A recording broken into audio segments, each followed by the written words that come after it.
আজি মই তোমালোকক লক্ষ্মীনাথ বেজবৰুৱাদেৱৰ আন এটি গল্প ক'বলৈ ওলাইছোঁ, শুনিবা দেই। গল্পটিৰ নাম হ'ল এজন সন্ন্যাসীৰ কথা। এখন দেশত এজন গৃহস্থ মানুহ আছিল। তেওঁৰ দুজনী ঘৈণীয়েক। এদিন এজন সন্ন্যাসী আহি গৃহস্থৰ ঘৰত ওলালহি।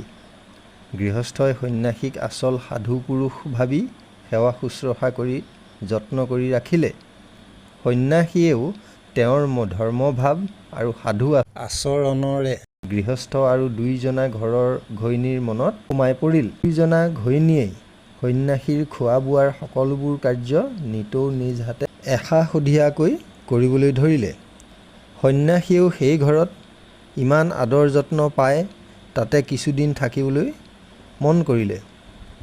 কোনো কাৰ্যৰ নিমিত্তে গৃহস্থজন এমাহমানলৈ বিদেশলৈ যাবলগীয়া হ'লত সন্ন্যাসীকে তেওঁ সেই ঘৰৰ এক প্ৰকাৰৰ গৰাকী পাতি দুজনী ঘৈণীয়েকক কৈ গ'ল যেন সিহঁতে সন্ন্যাসীক কোনো বিষয়ত কষ্ট নিদিয়ে আৰু যেন সিহঁতে সন্ন্যাসীৰ বচন কেতিয়াও নেপেলায়। সৰুজনী ঘৈণীয়েকৰ বয়স কম আছিল আৰু দেখিবলৈকো তাই বৰ শুৱনি আছিল। সেই দেখি গুৰিৰে পৰা সন্ন্যাসীৰ চকু তাইৰ ওপৰত পৰিছিল। এতিয়া গিৰিয়েক ঘৰত নথকাত সন্ন্যাসীয়ে সুবিধা পালে। এদিন অকলশৰীয়াকৈ তাইক সন্ন্যাসীয়ে পাই তাৰ লগত লৈ গুচি যাবলৈ প্ৰস্তাৱ দিলে। তাই সেই কথা শুনি অবাক হৈ সন্ন্যাসীৰ আগত আঁঠু লৈ ক'লে, প্ৰভু, আপুনি আমাৰ গুৰু, এতেকে এনে কথা কিয় কয়?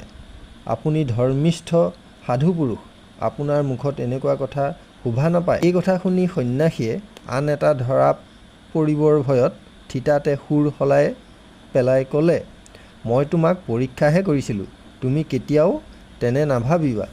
পিছদিনা সন্ন্যাসীয়ে আন এটা বুদ্ধি উলিয়াই সৰু গৃহস্থনীক ক'লে, গোসানী, পূজালৈ মোক মৰিশালিৰ মাটি অলপ লগা হৈছে।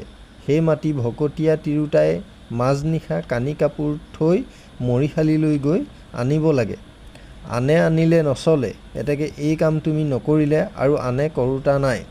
সন্ন্যাসীৰ কথা শুনি তাইৰ ভয় লাগিছিল আৰু খং উঠিছিল। তথাপি গিৰিয়েকে সন্ন্যাসীৰ হুকুম মানিবলৈ বাৰে বাৰে কৈ যোৱাৰ কাৰণে তাই মনত পেলাই সেইদৰে মৰিশালিৰ পৰা মাটি আনিবলৈ গাত লৈ আনি দিলে।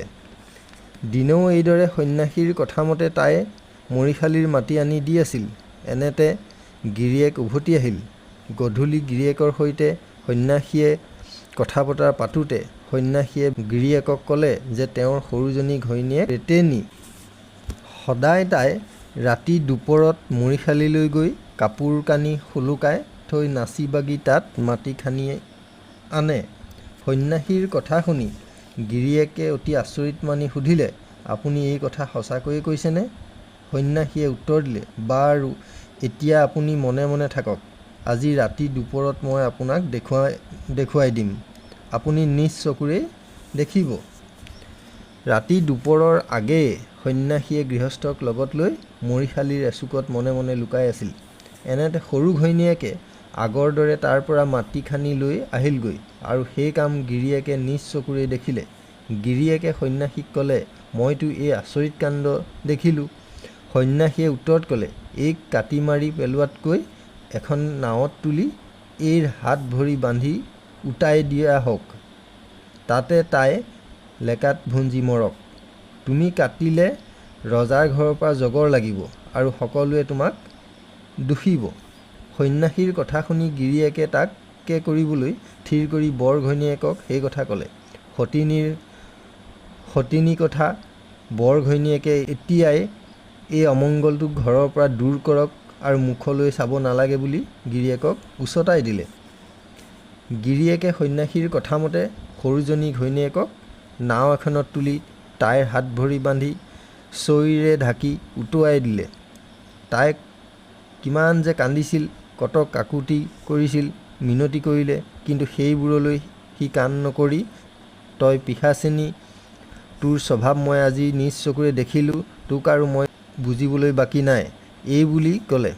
পিছদিনা সন্ন্যাসীয়ে তীৰ্থ কৰিবলৈ যাওঁ বুলি গৃহস্থৰ পৰা বিদায় লৈ গুচি গ'ল। সন্ন্যাসীয়ে বাট পোনাই গৈ নদীৰ ভাটিফালে দুদিনমানৰ বাটত তাৰ মঠত বাট চাই আছে, যেন সেই নাও আহিলেই সি ধৰি তাইক লৈ যাব পাৰে। ঈশ্বৰৰ ইচ্ছাত নাওখন উটি গৈ এক ৰজাৰ ঘাটৰ ওচৰ পালেগৈ। দৈবাত সেইদিনা সেই সময়ত ৰজায়ো মৃগয়াৰ পৰা উভতি আহি সেই ঘাট পাইছিলহি। সেইদিনা চিকাৰত ৰজাই পহু নাপাই এটা বুঢ়া ভালুক পাই ধৰি আনিছিল। ৰজাই নাওখন উটি অহা দেখি তাত কি আছে চাবলৈ বুলি ধৰাই আনি তাৰ চৈ গুচাই দেখিলে যে তাত দীপলীপ তিৰোতা এজনী আছে। তিৰোতাজনীৰ বান্ধ চাত মেলি দি তাইক সুধিলে। তাই সকলো বৃত্তান্ত ভাঙি ৰজাক ক'লে। তেতিয়া ৰজাই সন্ন্যাসীৰ ফাঁকি বুজিব পাৰি তাইক নাৱৰ পৰা তুলি আনি নাৱত সেই ভালুকটো সুমুৱাই দি আগৰ দৰে চৈ ঢাকি নাওখন উটুৱাই দিলে। তাইক নিজৰ ঘৰলৈ লৈ গৈ বিয়া কৰাই মৰমৰ কুঁৱৰী কৰি ৰাখিলে। ইফালে নাওখন উটি গৈ সন্ন্যাসীৰ মঠৰ ঘাটৰ ওচৰ পালত সন্ন্যাসীয়ে আনন্দত উত্ৰাৱল হৈ নাওখন ধৰি আনি হেঁপাহৰ বস্তুটি পালোঁ বুলি চৈ দাঙিলতে তাৰ পৰা ভালুকটো ওলাই তাক খাই পেলালে। সাধুটো ইমানেই দেই।